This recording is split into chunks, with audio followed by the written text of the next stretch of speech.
We are now live at prisonplanet.tv. I'm here Monday through Friday, 11 a.m. to 3 p.m. Central Standard Time, 12 noon to 4 p.m. Eastern. Max Keiser's coming up in the next hour. I want to at least get to these calls that are on the board, Kerry, John, Mark, Ben, and others. Then I want to start getting into a lot of the news ahead of Keiser joining us on the economic front. A lot happening there. But not only am I going to pay some bills right now, this is also how we get the word out and wake people up. You can get Jesse Ventura's new book. It officially comes out today. He's on with us Friday. But we've had them for weeks and started shipping them out late last week. American Conspiracy, Jesse Ventura with Dick Russell. Amazing book, hardcover, where he breaks down a whole bunch of New World Order operations. Find out more at Infowars.com and get a free Loose Change Final Cut, a preeminent 9/11 film, free. So it's normally $24.95 for the hardcover book. It's $19.95, and you get a free film. That is a $44+ savings. So again, Jesse Ventura's book, Loose Change Final Cut. If you've already seen the film, doesn't matter. Get a DVD copy, high quality, give it to friends and family, wake them up. Or if you don't want that film, Reflections and Warnings with Aaron Russo, the last video interview he did with me, I made a film about it. This is free with Jesse Ventura's new book. Don't forget, you can also watch all of my films in super high quality at prisonplanet.tv, 15 cents a day, and watch the live TV version of this radio show. And I want to thank all the prisonplanet.tv members. Coming up next month, prisonplanet.tv members will see first in high quality at prisonplanet.com and prisonplanet.tv for prisonplanet.tv members. You will see Invisible Empire, A New World Order Defined, Jason Bermas's newest film, 18 Months in the Making. Great, very informative film, the whole history of the New World Order, who they are and where they're going. Covers so many issues. You'll see that first at prisonplanet.tv, along with, about a week later, it's going to come out April 15th. I'm going to have April 21st, the release of Police State 4, The Rise of FEMA, that I've been working on with Rob Dew and Jason Douglas for the last year. So that's for prisonplanet.tv members. If you're not a prisonplanet.tv member, go sign up today. Okay, I want to get into the news here in a moment.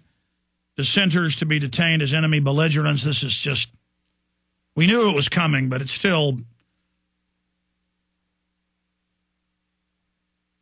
just disgusting to see them actually doing it. Let's go to Kerry. Kerry in Texas, you're on the air. Hey, Alex, whenever you start walking through this grid of evil that's being established, I can't help but think of the Luciferian creed of do as thou wilt. Because that's what holds us all together, whether it's torturing children or genetically modifying food or lies or abortion, whatever it is, it goes back to that. People don't like to admit that Luciferianism that's integral with the whole elitist thinking, but it's there. You can't get around it. And to the last caller, you mentioned how you get frustrated that that people think you're exaggerating when you say the things that are true. And I understand some people thought you were exaggerating when you were talking last week about aspartic acid and the bacteria that secrete it that is used to make aspartame. It's absolutely true. And something that's even more common than aspartame is the citric acid. Citric acid is produced by Aspergillus niger, a fungus. It's excreted by a fungus that's submerged in molasses. And it's not only a fungus, it's a fungus that's been radiated with gamma rays to genetically modify it. It's a mutant. I mean, it sounds insane when you say this stuff, but anybody could search engine Aspergillus. No, we're eating total frankenfoods, and I've read about that as well, but we know that the excretia of these genetically engineered bacteria is a toxic, highly addictive poison, aspartame, and now you can't, at any store I've gone to, can't find any gum that doesn't have it, even if it's not sugar-free. They know it's brain-damaging people. It's so diabolical. I mean, they're just poisoning everything. And it's genetically engineered bacteria crap, and every time I mention that, I get emails saying, that's ridiculous. No, it's not. I mean, people just can't believe the magnitude of the elite playing God and doing everything they can to destroy creation. meanwhile selling us on a world government to save the environment by taxing carbon dioxide that's good for the environment. See, they know people are concerned about the earth because there are a lot of problems. And so they create a fake counterfeit of that, which is attacking something good to have total control. I appreciate your call, Carrie. Good to hear from you. It's just, there are thousands of genetically modified organisms that they've already made that we're eating.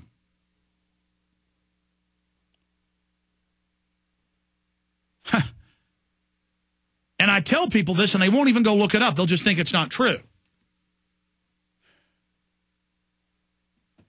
John in Washington, you're on the air. Hey, how's it going, Alex? The reason I was calling, I'm finding a good fight here in Spokane, Washington, and getting out 200 DVDs, handing them out for free, thanks to you not copywriting your DVDs. But my question today was, how close do you think we are? Because the FEMA camps scare me. I'm not sure about you, but they're pretty scary. John, I appreciate your call. What scares me is letting evil win.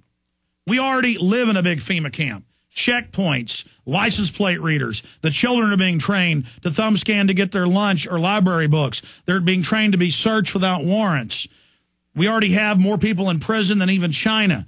And they've got the legislation to designate all the old military bases as FEMA camps. They will continue to destroy the economy. They will continue to incrementally have people go bankrupt. And then they'll advertise the government centers, federal and federally funded state homeless centers that are little prisons as their FEMA camps. And they will pass legislation to arrest people for their political views. That bill is now introduced. I'm going to cover that after we finish calls here in a moment. Let's go ahead and take another call. Let's go ahead and talk to Mark in Maryland. Mark, you're on the air. Hey, Alex. How you doing? Thanks for taking my call. We've talked a few times. I'm the guy that helped with that VFW thing about the inventory that they took with the getting back the military firearms. That's right. All the old firearms from World War I, World War II, Korea, Vietnam. The government's registering them all with the VFW, of course, for confiscation. Alex, you got to let me focus here. I'm nowhere near as good as you are, but I have what I believe might be a solution, a proactive, peaceful solution that everybody can take part in, that cares to take part in it. I'd like to share it with you. The first thing I'd like to say is there's a little problem with enemy identification we're having. You do a really great job of exposing all these things. What are we exposing now? They're doing it in plain sight. What we're really doing is just clarifying what they're doing and, exposing what Benedict Beck, that guy, you can't tell me he doesn't have a college education. He's so subliminal in his methods and floating those pictures around. The stock market, it's completely controlled. Goldman Sachs is all over that. We've got to tell people who the enemy is because, if you get punched in the face, your first reflex is to punch back. And whether it's happening for real or it's false flag, flying into the side of an IRS building, that's not the enemy. The enemy, I believe, and you can't name individual people because they'll take you off the air. But, we got the CFR and things like that. When you can direct people and tell them it's the bankers, who are the bankers? Well, there was actually a Bloomberg article, 2 months ago, guys? Will you pull it? Bloomberg arming. It's a Bloomberg article, headline, Goldman Sachs arming themselves for people attacking them. And that will just turn them into victims. We need to expose these criminals and not do anything violent to them. But the reason, notice it is the IRS. It is the military being attacked. And the reason, we know this is staged for many reasons, but they prepared the public that there would be attacks on these very installations. Then it happened so they could demonize their political enemies. And I've been saying it's the season for that, made the prediction, it's all come true in triplicate, which just further concerns me because I know where we're going in the next phase, and I don't like it. And, yeah, the UN's not being attacked. The Federal Reserve's not being attacked. Goldman Sachs isn't being attacked. The Council on Foreign Relations isn't being attacked. These people are not being attacked. The real system is not attacking themselves in these staged terror attacks. They're attacking their own police and military and enforcers and parasite suckers at the IRS because they want to get their culture